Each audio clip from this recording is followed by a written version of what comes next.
tous, nous allons maintenant voir la leçon 5, la fin des temps, les anges de miséricorde. Cette leçon que vous allez faire avec les jeunes, elle n'est pas facile. C'est un sujet, déjà chez les adultes, c'est parfois tendu.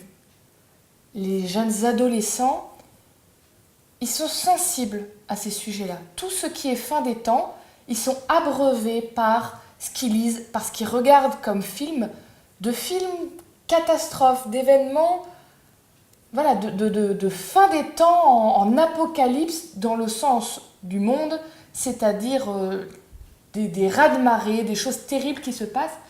Et il faut bien se rendre compte que de plus en plus, les jeunes ont peur de ce qui peut se passer dans ces moments-là. Du coup, quand on fait une leçon comme celle de cette semaine-là, c'est pas facile pour eux à entendre. Et peut-être qu'on a eu la tendance du coup de mettre un peu de côté. On se dit on va les préserver. C'est pas la solution non plus.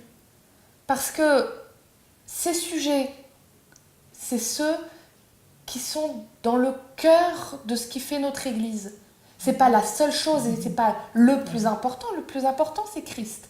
Mais il n'empêche que c'est notre message adventiste, que ça a fait partie aussi de notre histoire, que nos jeunes ont besoin de savoir d'où ils viennent pour avoir une base solide de leur foi. Ils ont besoin d'apprendre à aimer ce que dit la Bible, y compris sur la fin des temps, y compris comme quand les textes sont moins simples à entendre.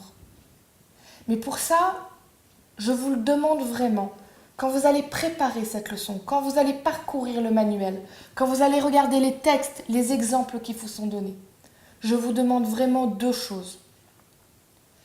Ne soyez pas des alarmistes. Quand vous préparez, n'appuyez pas sur ce qui fait peur, parce que Dieu ne convainc pas par la peur, c'est pas sa méthode. Il convainc par l'amour.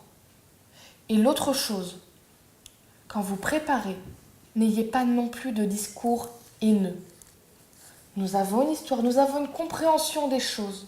Mais nous sommes des adultes. Nous sommes capables de prendre du recul par rapport à ce que nous apprenons pour les autres dénominations, pour certains courants de pensée.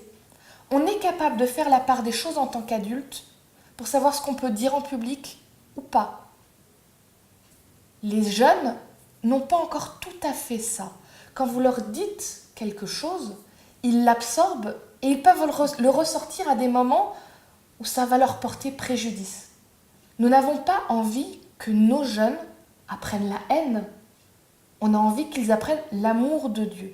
C'est pour ça que je vous demande vraiment, dans votre préparation, particulièrement sur cette leçon, faites attention à ce que vous allez dire et comment vous allez le dire, pour que les jeunes, quand ils voient les événements de la fin des temps, ils ne soient pas dans la peur ou la haine, mais ils soient dans l'espoir. Parce que finalement, c'est de ça que la Bible parle, d'espoir. Vous le verrez plus dans la semaine prochaine, mais déjà, dans cette première leçon qui parle de la fin des temps, axée sur l'espérance. Et pour ça, moi, il y a un texte que je trouve très important, c'est Ésaïe 1. Ésaïe 1, le verset 18. Tout le début d'Ésaïe, c'est Dieu qui fait un constat catastrophique sur le peuple d'Israël. Et finalement, après avoir dit « C'est terrible, vous êtes éloignés de moi, même les animaux, ils sont mieux que vous parce qu'au moins, ils me remercient de les nourrir. » Ésaïe 18. « Venez, plaidons, dit Dieu.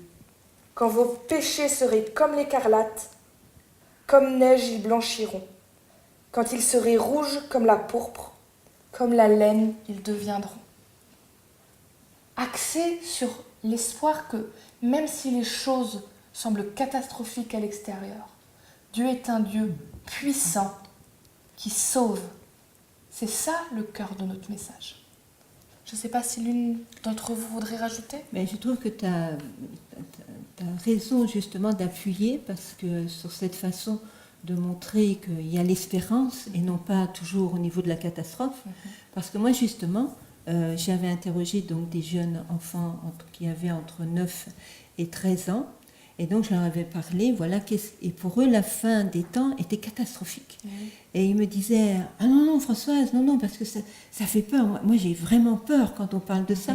Et je me suis aperçue que, comme tu disais, on montre souvent, on parle des catastrophes, mais on ne parle pas à l'enfant justement, mais qu'est-ce qui va arriver avec ce nouveau royaume. Et je pense que tu as raison qu'il faut beaucoup appuyer sur ce qui va être après, et que pendant cette période, avec les catastrophes ou autres, les anges, Dieu, l'Esprit sera là pour nous aider. Et je pense que malheureusement, jusqu'à présent, comme tu disais, on n'a pas appuyé sur ça.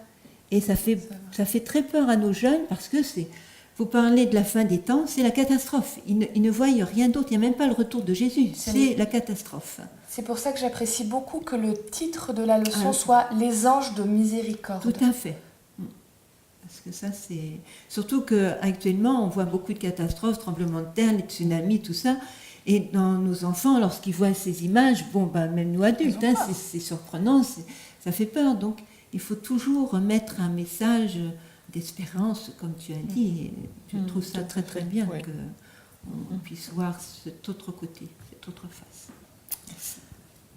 Merci. Je vous dis à la prochaine fois.